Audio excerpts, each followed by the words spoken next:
Hi, and we are back. Hey, welcome back to Just Wing It. And we're going to just wing it. Hey, we got the UMX MiG-lit, and we're at the scene of the crime where my UMX Cirrus met an untimely fate. Here in a little bit of a breezy Barstow, California.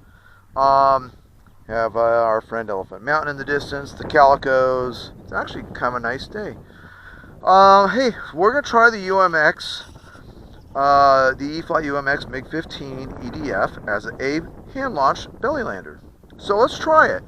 Instead of yammering along, we're going to just fly this thing. So let's see what happens. Hopefully the sun's not going to blind you too much. Let's see here. Alright, well there you go. That was pretty effortless. Wow, that battery sure is lighter than the 280 I was flying, that's for darn sure. Alright, nice. Alright. She seems to handle a lot better as a hand-launched belly lander. I like it. I like it already. Okay, good. I think this is the way it's supposed to be. I really do. Yeah, so she's doing really good. Nice tight turn right there. And let's go to the back to the left.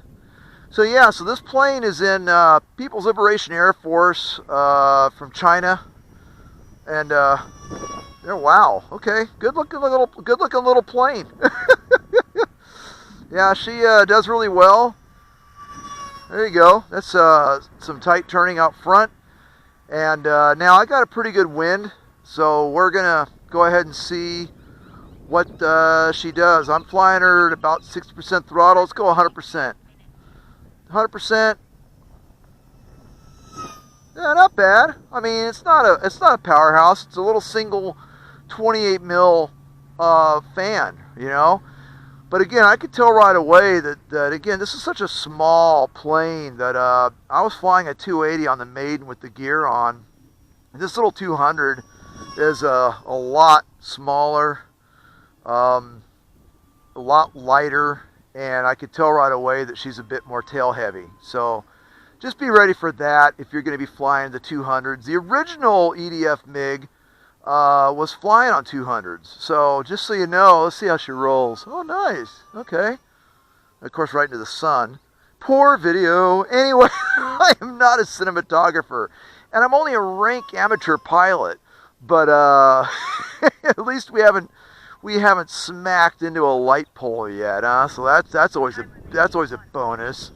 There we are. All right, don't want to hit anybody. There's people going to be starting to use this field for football practice and all that. Okay.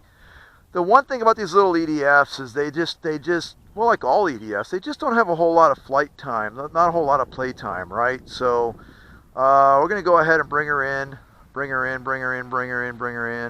and nice. All right, I'll take it. Cool. All right. Okay, and even the and by the way, even the Air Force, the United States Air Force calls it playtime. When a close air support aircraft are checking on station, they say they report their time on station as playtime. How much playtime you got? Okay. Hey, a lot happier with this thing as a, and you can see I got 37 seconds remaining. I'll put in the comments how much the battery took, okay? I'll put in the comments below the video how much the battery took. But there's my 200 in there, and all you can do is you kind of tuck the cables in there. Yeah, so hey, it's a neat little plane, it really is. Has a full rudder. Look at that. What's going on with that? It's got a full rudder. So yeah, this little thing is a lot different in many respects than its predecessor. The predecessor was all red. And the ailerons seem to have, and they do have a much more pronounced differential as far as up versus down. But I don't remember the original having a rudder. I really don't.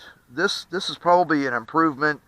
Don't quote me on that. The paint scheme is certainly very, very much different. This is painted in a really striking Chinese Air Force coloration.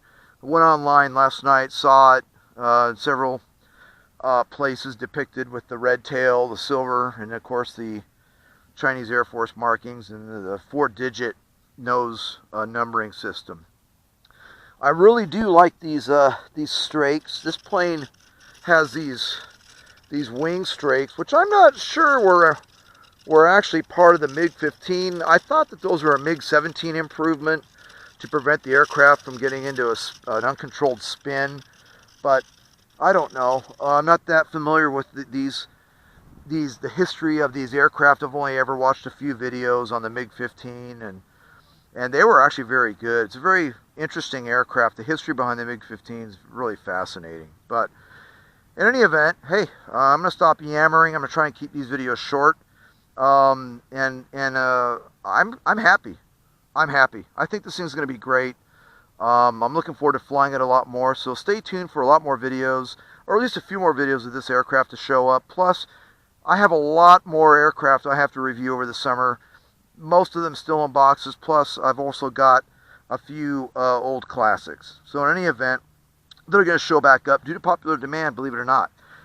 Due to popular demand, believe it or not, there's going to be some old classics show up on the channel as well. But enough of that. So, hey, thanks for watching. Thanks for tuning in. Thanks for joining me here at the field in the heart of the Mojave in Barstow, California. And stay tuned for many great videos coming up on the channel.